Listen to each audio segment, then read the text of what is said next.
My name is Kenji. I am 96 years old. And this is Yuki, my wife of 78 years. Tonight you are not just hearing music. You are hearing a miracle. You are hearing love that survived the end of the world. We were barely 18 years old, August 9th, 1945, 3 days after Hiroshima. We were in Nagasaki. I was a trumpet player in a small ensemble. Yuki played the harp at her family's temple. We had just gotten engaged the week before. We were planning our wedding for that autumn. That morning, I was walking to her house to rehearse our wedding song, a duet we had composed together, something beautiful to start our life with. I was 2 blocks away when the sky split open. The blast threw me through a shop window. When I woke, I couldn't hear anything, just ringing, endless ringing. The city was gone. Everything gone. I searched for 3 days, through smoke and ash and bodies. I couldn't find her. I couldn't find her family's temple. There was nothing left but rubble and silence. They told me no one in that district survived. I believed them. 6 months later, American forces relocated survivors. I was sent to San Francisco, California, the West Coast, as far from the nightmare as the earth would allow. I tried to rebuild. I worked on the docks. I played trumpet in small clubs to survive. But every note felt hollow. Every song reminded me of the girl I'd lost, of the wedding that never happened, of the duet we never played. For 73 years, I carried her memory like a wound that wouldn't heal. Then in 2018, a miracle. My name is Yuki. I survived too. I was inside the temple when the bomb fell. The stone walls collapsed around me, but they also protected me. I was buried for 2 days before they found me. My family was gone. Everyone I knew, gone. I spent decades in Japan, alone. I searched for Kenji, but the records were destroyed. I was told he had died in the blast. Then, 73 years later, a survivors registry connected us. When I saw his name listed in San Francisco, I didn't believe it. I thought it was a mistake. But I wrote to him anyway. When I got her letter, I collapsed. I thought I was dreaming. I thought I had finally lost my mind. We video called, and there she was. Older, yes, marked by time and grief, but still Yuki, still the girl I'd loved. I flew to Japan the next week. We stood face to face for the first time in 7 decades. And we cried. We cried for the children we were, for the life we lost, for all those years apart. But we were alive. Against every impossible odd, we were both still alive. We married 3 months later, here on the West Coast in San Francisco. The city that gave me refuge became the city where our love was reborn. Tonight, we play What a Wonderful World. The song we chose for our wedding 80 years ago didn't have words. But when we heard this song years later, we knew this was what we had tried to say. After surviving hell, after losing everything, we still believe this world is wonderful. Because we found each other again. This is for the 70,000 souls who perished in Nagasaki. For the lives that never got to be lived. For the love that refused to die. Thank you for letting us finally play our wedding song.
yourselves.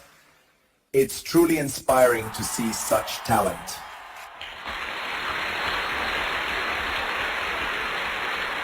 Here. What's your name and how old are you? My name is Clara and I'm 10 years old. Juan Cuevans. Where are you from? And what will you be doing for us today? I came from New York City and I will be singing for my father, Michael Jackson. So, why did you want to audition for America's Got Talent? Because I came to remember my father's fans that I'm Michael Jackson's daughter. Sorry, before you start, tell us more about yourself.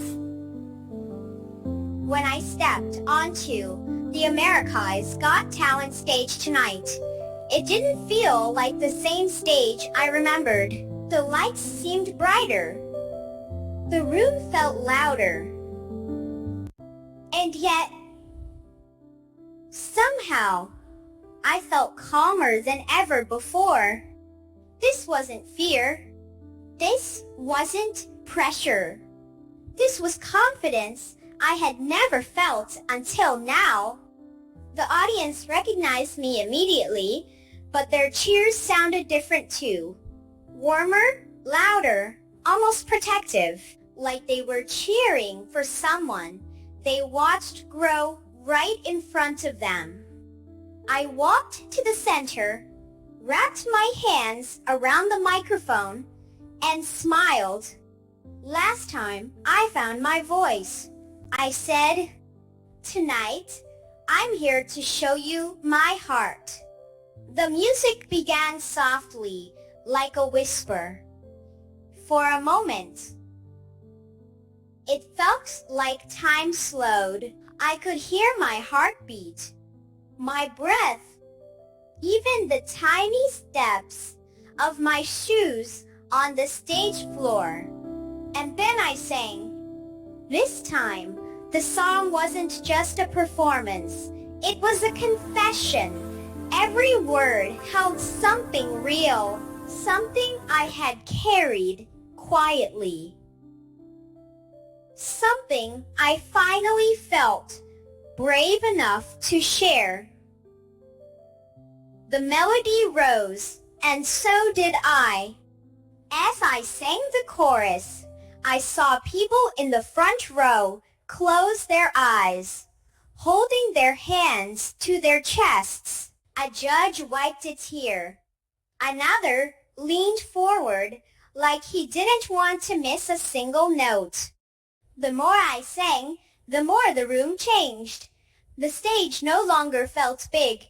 I no longer felt small. I felt equal. When the final note left my lips and faded into the silent air, I lowered the microphone slowly. Nobody moved. Not a single sound. Then, an explosion of cheers. The crowd stood so fast, the seats bounced back. The judges rose at the same time. I even heard someone shout, "She's unbelievable." I breathed out, smiling to myself.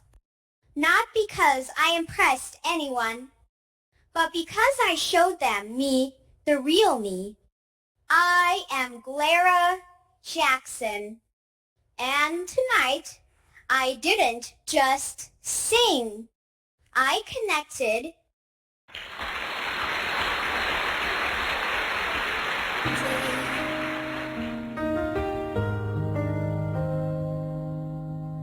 I feel the fire inside, and the fear begins to fade away.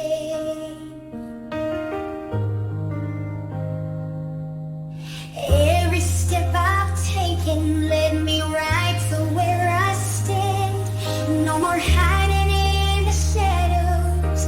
I'm reaching out my hand, 'cause I've been waiting for this moment to be mine, and now I'm ready. So let my whole world shine. So I